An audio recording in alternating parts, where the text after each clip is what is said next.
వాషర్లో గిన్నెలు ఎట్లా సర్దాలి వాషర్లో వేయద్దు. ఆఫ్టర్ ది వాష్ మీకు చూపిస్తాను. హీట్ వల్ల మెల్ట్ అయిపోతుంది. అతుక్కోకుండా పెట్టాలి, ఎందుకంటే ఫ్యాన్ కి తాకకుండా ట్యాప్స్ లోకి వెళ్ళి రావాలి. స్పూన్స్ కోసం స్పెషల్ కంపార్ట్మెంట్ ఇచ్చారు. వాటర్ ఉండిపోతాయి కాబట్టి కొంచెం మరకలు ఉండిపోయినాయి. ప్లేట్లు చెమక్ అంటున్నాయి. అయితే నీట్ గా అయిపోయింది. Hello guys, welcome back to my channel Vignan Reddy. So ఈరోజు నేను మీకు డిష్ వాషర్లో గిన్నెలు ఎట్లా సర్దాలి, ఎట్లా సర్దితే రిజల్ట్స్ మంచిగా వస్తాయి, ఇంకా ఆఫ్టర్ ది వాష్ రిజల్ట్స్ ఎట్లున్నాయో కూడా మీకు చూపిస్తారు. పదండి చేసేది. సో మన దగ్గర ఉన్న ఫస్ట్ ఇలాంటి వేస్ట్ అన్ని డస్ట్బిన్లో వేసేయాలి, ఎందుకంటే మనం డిష్ వాషర్లో వేయద్దు, దాని ఫిల్టర్ ఖరాబ్ అయిపోద్ది. మ్యాంగోస్ అంటినాయి కాబట్టి ఆ జిడ్డు వాష్ అయినాక ఉండద్దు కాబట్టి ఫస్టే కడిగేసుకోవాలి. సో ఇట్లా లైట్గా వాటర్ వాష్ చేయాలి. కొంచెం ఇట్లా అన్నం అవి కర్రీస్ ఏమైనా ఉంటే డైరెక్ట్ వేసేయచ్చు. ఇట్లా లైట్గా ఉంది అయినా ఏం కాదు, డిష్ వాషర్ అన్ని కడిగేస్తుంది. ఎండిపోయింది ఏమైనా ఉంటే లైట్గా స్క్రబ్ చేసుకోవాలి. సోప్ ఏం లేకుండా ఉట్టి స్క్రబ్తో స్క్రబ్ చేసుకుంటే చాలు. ఇట్లాంటివి ఏమైనా ఇన్పైల్ ఆర్ క్యాస్టర్ ఏమైనా ఉంటే వేయద్దు. ఇట్లా వెట్టున్న డిష్ వాషర్లో వేసుకోవచ్చు, కానీ గట్టిగా ఉంటేనే మనం స్క్రబ్ చేసుకోవాలి. ముందే సోక్ చేసి పెట్టాలి నీళ్ళలో. అన్నం ఇట్లా పోద్ది. ఇట్లా సోక్ చేసినాక కొద్దిసేపు అయినాక ఇట్లా అన్నం రిమూవ్ చేసేసుకొని దాంట్లో వేసేయాలి. ఇలాంటి మరకలు ఏమైనా ఉంటే ఇట్లా పోతే ఆఫ్టర్ ది వాష్ మీకు చూపిస్తాను నేను. ఇది ఇట్లాంటి ప్లాస్టిక్ వేయచ్చు, కానీ కొన్ని ప్లాస్టిక్స్ వేయద్దు, ఎందుకంటే అవి హీట్ వల్ల మెల్ట్ అయిపోతాయి. సో నేను కంపార్ట్మెంట్స్ వైజ్ డివైడ్ చేసేసాను. ఇప్పుడు ఒక తర్వాత ఒక కంపార్ట్మెంట్ని సెట్ చేసుకుంటాను. ఇది పెద్ద కంపార్ట్మెంట్. ఇవి చిన్న గ్లాసెస్, ఇంకా స్పూన్స్, సర్దే స్టాండ్స్, ఇంకా ఇవి మనకు కావాలంటే మనం పెట్టుకోవచ్చు, వద్దంటే మనం క్లోజ్ చేసుకోవచ్చు, అది కూడా సేమ్. అండ్ ఇవి పర్మనెంట్గా ఉండే స్టాండ్స్. ఇంకా ఇది ఒక బాటిల్ హోల్డర్, మనం బాటిల్ పెట్టచ్చు దీంట్లో. ఫస్ట్ ఈ స్టాండ్స్లో ప్లేట్స్ ఆర్గనైజ్ చేసుకుందాం. ఇట్లా ఒకదాన్ని ఒకటి అతుక్కోకుండా పెట్టాలి, ఎందుకంటే దాని లోపల నీళ్ళు పోవాలి కాబట్టి. ఇది ఒకటి వదిలేసి పెట్టినా ఏం కాదు, మన ప్లేస్ని బట్టి. సో ఈ పెద్ద ప్లేట్స్ అన్నీ ఇట్లా కార్నర్కి పెట్టుకోవాలి, ఫ్యాన్కి తాకకుండా.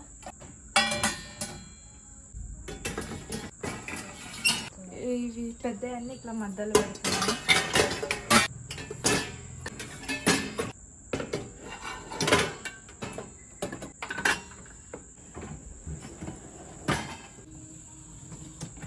ఇది సెకండ్ కంపార్ట్మెంట్. దీనికి ఇట్లా గ్లాసెస్, చిన్న గ్లాసెస్ పెట్టుకోడానికి ఇచ్చారు, కానీ ఇప్పుడు నేను ఇది యూజ్ చేయను, అవసరం ఉంటే యూజ్ చేసుకోవాలి.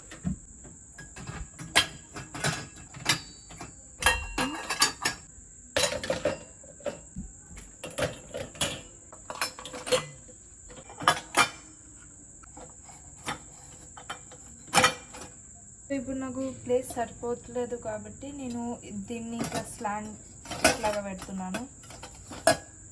ఇట్లా నాకు ఇక్కడ ప్లేస్ వచ్చింది. సో ఇట్లాంటి మూతలన్నీ ఇట్లా మధ్యలో ఎక్కడైనా పెట్టుకోవచ్చు. ఇట్లా పైన పెట్టుకోవచ్చు మనం, కానీ నీళ్ళు ఇట్లా గ్యాప్స్లోకి వెళ్ళి రావాలి, అట్లా చేసుకోవాలి. తిప్పి పెట్టినాం, ఎందుకంటే వాటర్ కిందికి వెళ్ళి వస్తుంది కాబట్టి లోపల కూడా వాష్ అయిపోతుంది. ఇట్లా మనకి ఫ్యాన్ తిరిగేలాగా చూసుకోవాలి, ఎందుకంటే దీని వాటర్ పైకి వస్తాయి కాబట్టి. ఇది ఒకటే ప్లేస్లో ఆగిందనుకో ఈ ప్లేస్కి వస్తుంది, ఈ ప్లేస్కి రాదు. సో మా ఈ డిష్ వాషర్లో స్పూన్స్ కోసం స్పెషల్ కంపార్ట్మెంట్ ఇచ్చారు. ఇట్లా కూడా పెట్టుకోవద్దు, ఎందుకంటే ఇక్కడ వాటర్ ఆగిపోద్ది కాబట్టి అన్నీ ఇట్లా స్లాంట్లో పెట్టాలి. అండ్ ఇట్లాంటివి అయితే లోపలికి ఒక్కొక్కసారి ఈజీగా పోవు కాబట్టి ఇవి దీనికి కొంచెం గుంతున్నది పెట్టిరు. సో ఈరోజు మా దగ్గర చాలా తక్కువ గిన్నెలు ఉన్నాయి కాబట్టి ఇంత సరిపోయినాయి. లేకపోతే స్పూన్స్ ఎక్కువ కానీ ఉంటే ఇందాక నేను చూపించిన ఆ కంపార్ట్మెంట్లో కూడా పెట్టుకోవచ్చు.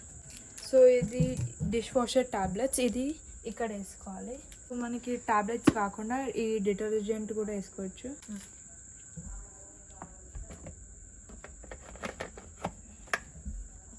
ఇది మనకి సపోజ్ వేసుకోలే మిస్టేక్లీ బంద్ అయిపోయిందన్నా ఇట్లా ఓపెన్ అయిపోద్ది. సో ఇప్పుడు మనకి చాలా ఆప్షన్స్ ఉన్నాయి ఈ డిష్ వాషర్లో. ఇవన్నీ నాకు ఇప్పుడు తక్కువ గిన్నెలు ఉన్నాయి కాబట్టి నేను 50ది పెడుతున్నాను. ఇప్పుడు నాకు ఎక్కువ గిన్నెలు ఉంటే నేను ఇందాక ఉన్న దాంట్లోనే పెట్టుకోవచ్చు.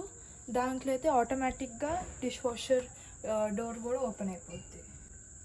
ఈ బటన్ నొక్కాలి. మీకు ఇవన్నీ ఫీచర్స్ కూడా తెలవాలంటే నేను నెక్స్ట్ వీడియోలో అయినా మీకు చూపిస్తాను. ఇప్పుడు నేను ఆఫ్టర్ వాష్ అయిపోయాక మీకు చూపిస్తాను రిజల్ట్స్ ఎట్లున్నాయో.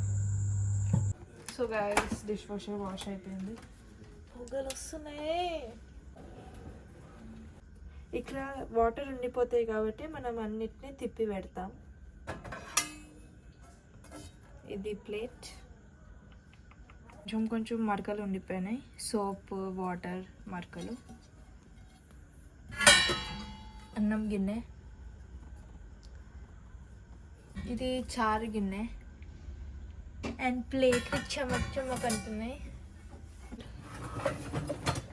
అండ్ ఫస్ట్ నేను ఇది చూపిస్తాను ఎందుకంటే ఇదే చెమకలు వస్తుంది. గజ్జు బాల్ అయితే నీట్గా అయిపోయింది అండ్ మిగతా నాట్ బ్యాడ్. అండ్ ఇది పెరుగు గిన్నె మస్తు. ఇప్పుడు స్పూన్స్ చూద్దాం ఎట్లా వచ్చినాయో. అన్నం స్పూన్ ఎక్కువ వాడేది, ఎక్కువ మరకలు ఉంటాయి. జాడీది చూద్దాం. నైస్. ఇది కొన్ని మాడిపోయిన జాలీలు ఉంటే దీంట్లో పెట్టినా తెల్లగా అవుతుంది, నేను అబ్జర్వ్ చేశాను. Thank you for watching. మీకు కానీ ఈ వీడియో హెల్ప్ఫుల్ అయితే please like, share and subscribe.